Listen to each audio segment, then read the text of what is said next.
I think one of my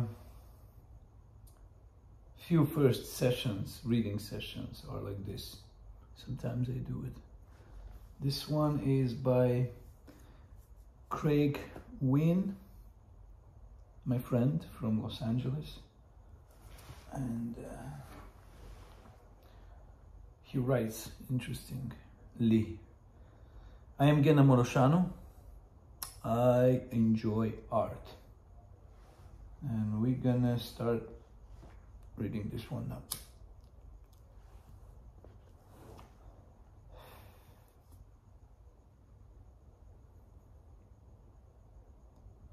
The first thing I remember, Tiffany walked in the room and through her blue eyes and red painted lips, looked at me and, oh my God, I should take from the beginning. I'm so phony on that one. Wow, when camera is on. Okay. I'm reading it for me. That's why it's called reading.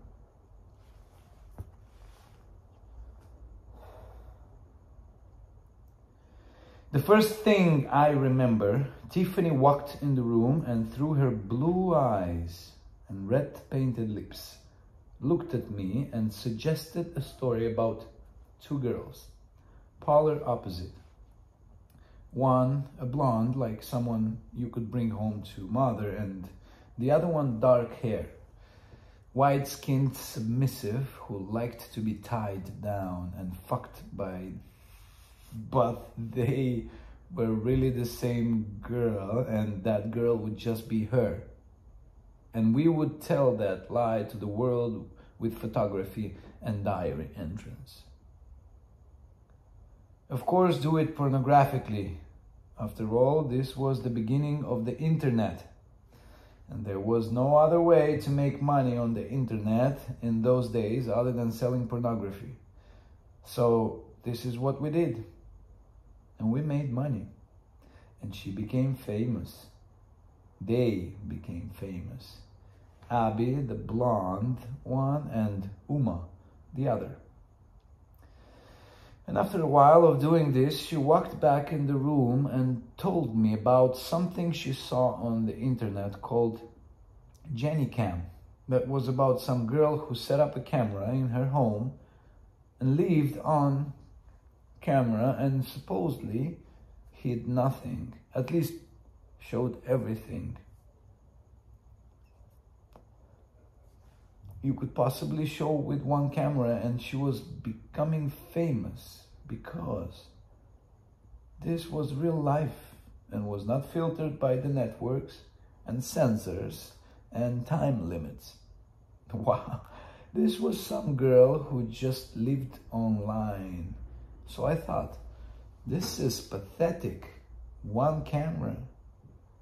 What can you possibly show with only one camera?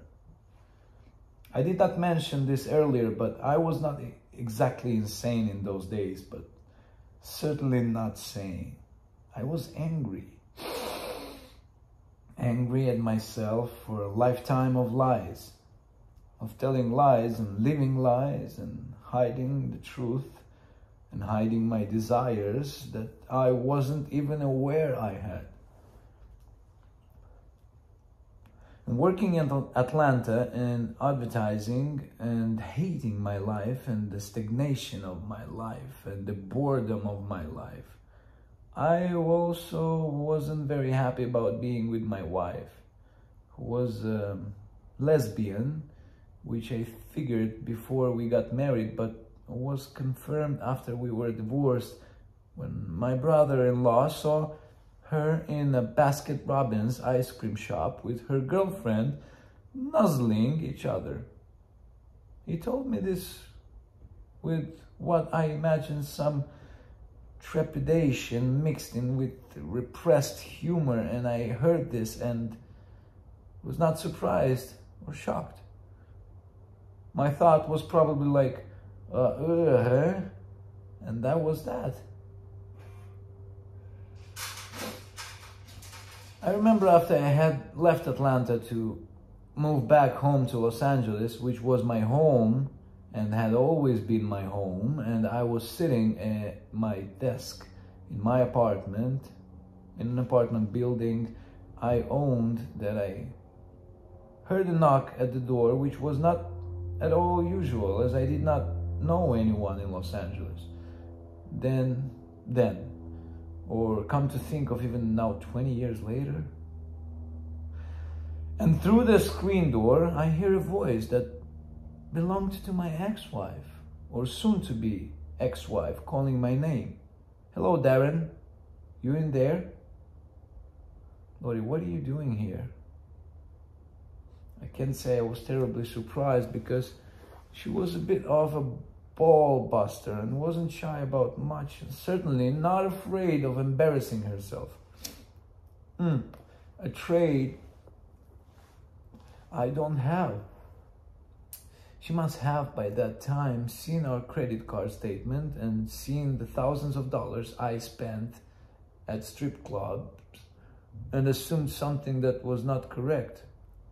That going to these strip clubs had not anything to do with a sexual experience. Through the screen, she said with a tone of empathy mixed in with resentment, "Darren, I know you're a sexaholic."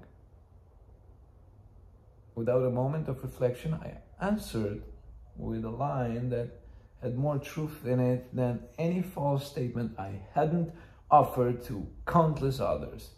"I am not a sexaholic. I was just starved for sex." There wasn't much she could do with this, so she had nothing more to say, and that was the last I heard of her.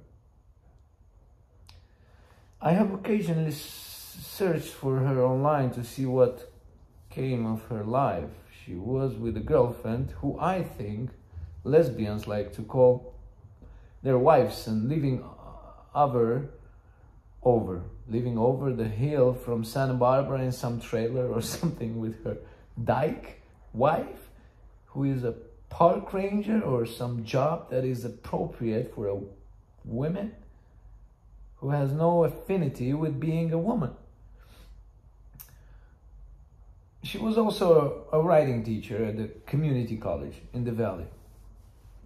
I read that and said to myself, how very cool. She had always liked to write, even though I never saw her write while we were married. But she did go to University of California in Berkeley, which is a college for smart people, and studied writing or literature, or whatever they call that degree. And if I recall correctly, she went to another college after she was a lesbian. I mean, a working actual lesbian, to get a master's degree in writing, so she was qualified to teach young people to write. So I asked myself, I wonder what she writes about. Is she a good writer? So I searched a bit more online and found some little interviews she did for some little lesbian, some little website or magazine or some such thing, and read her blah blah blahs and was thoroughly unimpressed. But I thought, I need to look and find something she wrote.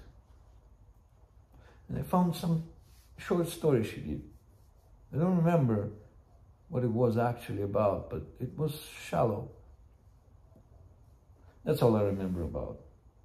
That it was about her life, and it was not at all profound or deep or intimate or vulnerable.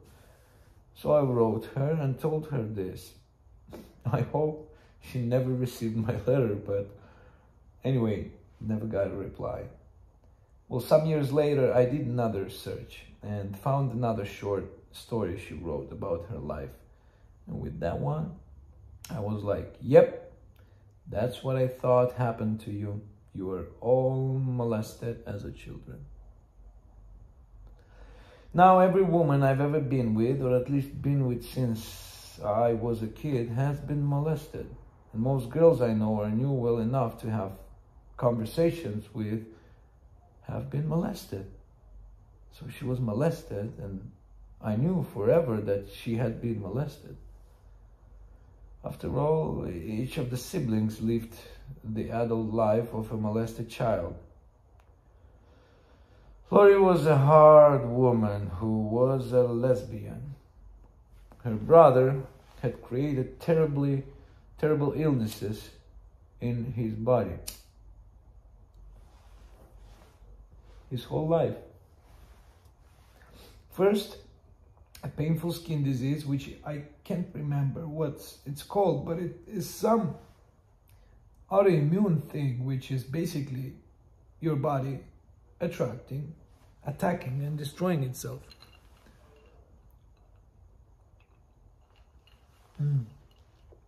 Wow. And then testicular cancer. And then a brain tumor, which finally killed him. Her sister was fat. She was big, and no matter what she did, she could not lose her weight, which I now know the reason why, and will tell you later. But even back then, I knew that was a big clue for girls who were molested. And the second brother had left the family early on and rarely spoke to the family. I thought that that was a pretty good indication that he was molested and just found a way to escape by just escaping. I, of course, knew the parents, and the father was cold and distant. So I thought that that is probably the way a molester would act.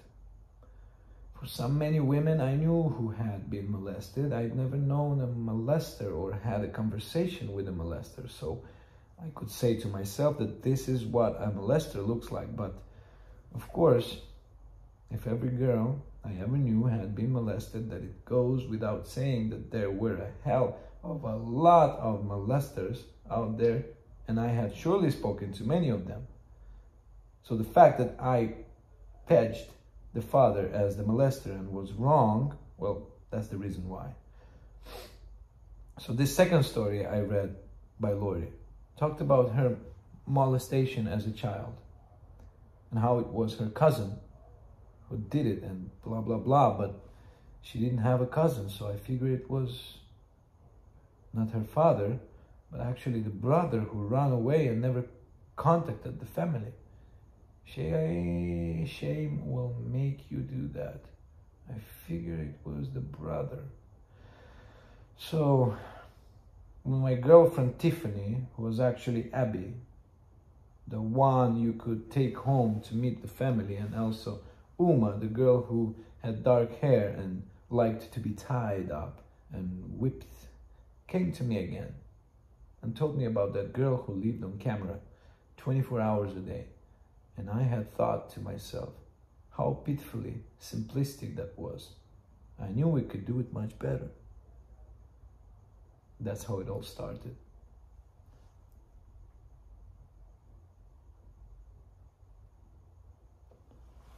To be continued. Read by Ghena Morosanu, writer Craig.